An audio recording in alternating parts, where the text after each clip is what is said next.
tirar Israel do Egito. Olha, Israel tinha o nome de Israel.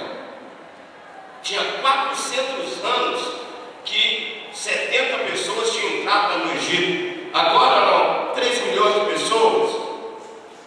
E Deus foi lá para buscar aquele povo que era um povo seu.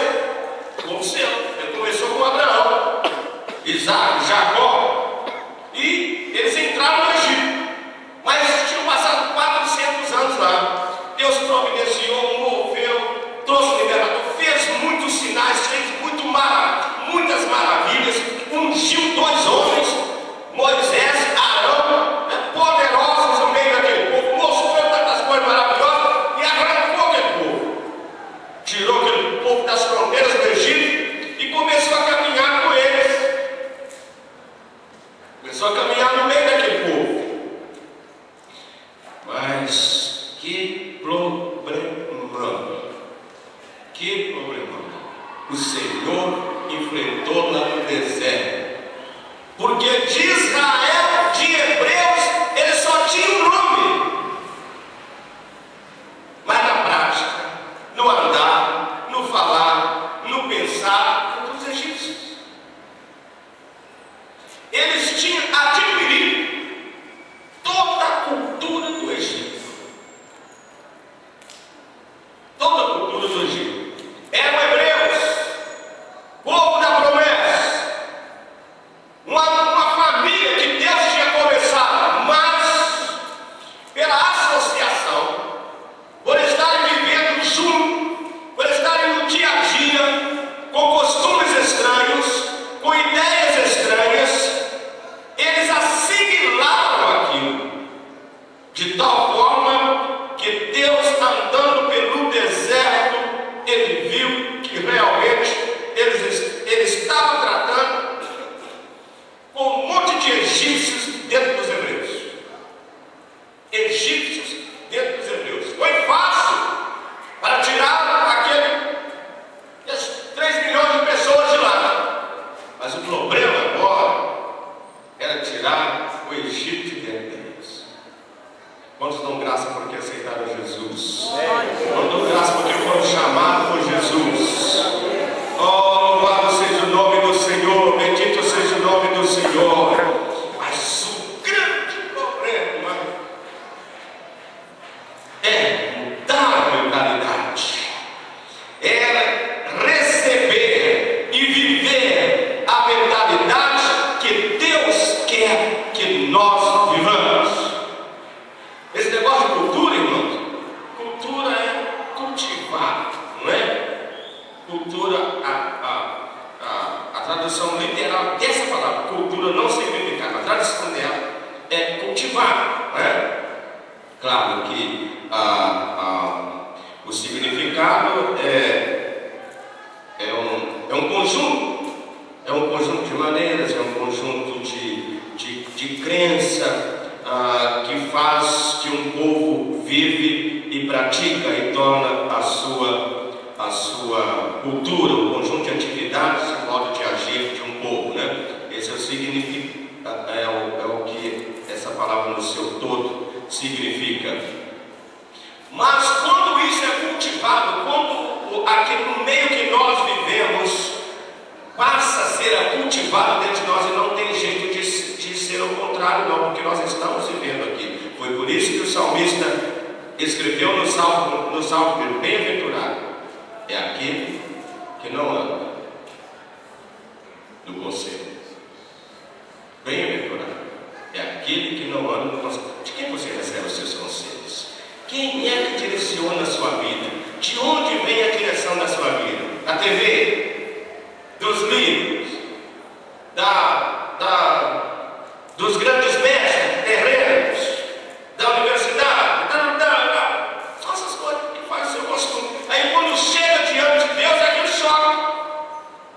Porque há todo um costume diferente, há todo um costume estranho que Deus não conhece e que Deus não aceita, mas que está dentro de nós. Diga comigo assim, eu vou me lembrar disso. Sabe, por isso que você está aqui esta noite, para ouvir a palavra de Deus. É por isso que nós temos os cultos várias vezes na semana. É para que você acostuma ouvir a palavra de Deus, para ver se você entra numa cultura celestial, para você aprender a assumir os modos, a assumir o pensar, a assumir a visão celestial, porque Deus tem uma cultura diferente para a sua vida. Deus quer que você receba a cultura que Ele veio trazer. Olha, note só, que a unção que eles viram manifestada, o poder que eles viram manifestar, não foi suficiente para mudá-los, não foi suficiente para transformá-los. Foi preciso de Deus gastar 40 anos com eles lá no deserto, tentando tirar o Egito de dentro deles. Eu estou falando com pessoas aqui esta noite, estou falando com irmãos aqui esta noite, estou falando com pessoas que foram chamadas por Deus aqui esta noite, que você tem tido muita luta para viver para Deus, muita luta para viver para Deus. Você tem tentado, mas vira e mexe, você está de volta lá. Vira e você está de volta lá. Está de volta lá. Israel rodando no deserto. Vira e mexe, você está de volta lá. Vira e mexe, você está de volta lá. Mas o Espírito Santo está aqui esta noite para te ajudar, para que você vença isto pelo poder do nome do Senhor Jesus. Olha só, irmãos, como é que é a coisa interessante, não é? Arão viu tantas coisas, foi escolhido a dedo por Deus para ser o pai do sacerdócio, para ser o pai de tudo que iria iniciar os ensinamentos a respeito das coisas de Deus. E de repente você encontra esse homem fazendo um bezerro de ouro. Não é estranho? Mas como é que, meu Deus, mas não é possível, Arão. Mas não é possível, Arão fazendo bezerro de ouro. Só faltou, irmãos, a ausência um pouquinho de Moisés. Eu consigo morrer. Foi criado no meio daquilo, vendo aquilo por todos os dias, cheio, o Egito cheio daquilo. E daí só um pouquinho de pressão, e eles estavam de volta lá, fazendo o bezerro de ouro, voltando aos velhos costumes, às velhas práticas. Mas o Espírito Santo vai lhe ajudar e vai te dar a vitória. Bendito seja o nome do Senhor. Precisa mais do que unção para fazer isso. Deus precisa pôr alguma coisa na sua vida. E muitas vezes nós ficamos, ó Senhor, afasta isso de mim, ó Senhor, remove essa montanha de mim, ó Senhor, tira isso de mim. Mas Deus não quer tirar, Ele não vai tirar. Ele precisa daquilo para trabalhar na sua vida. Ele precisa daquilo para trabalhar na sua vida, não vai remover não, porque é aquele instrumento que Deus vai usar para trabalhar na sua vida.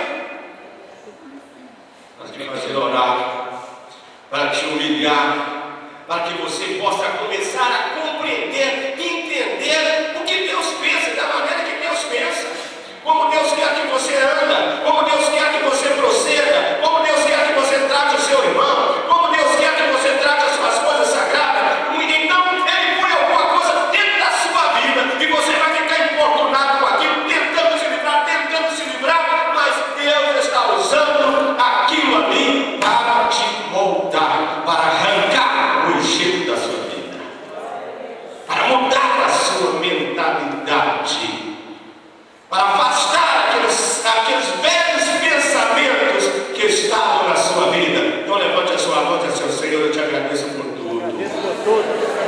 Eu te agradeço por tudo, Senhor. Aleluia. O apóstolo Paulo veio para nos dizer que nós não podemos conformar com este mundo, mas nós devemos transformar. Então, o assunto que eu estou querendo entrar nessa noite é sobre o tesouro da fé. Sobre a fé. Sobre como muitas pessoas têm ultrapassado as fronteiras. Como muitas pessoas Muitas pessoas têm se livrado do câncer. Muitas pessoas têm se livrado de uma vida degradante. Muitas pessoas têm se livrado do vício da cocaína, do vício das drogas, do vício do fumo, do vício do alcoolismo. Quantos milhares de pessoas têm se livrado disso? Pelo uso da fé. Pelo uso da fé. Quantas pessoas que têm alcançado, transformado completamente a sua vida financeira? Pelo uso da fé. Quantas pessoas têm transformado a sua família completamente, lançando mão da fé? Quantas pessoas que não eram ninguém e se tornaram pessoas notáveis, que fizeram história por causa da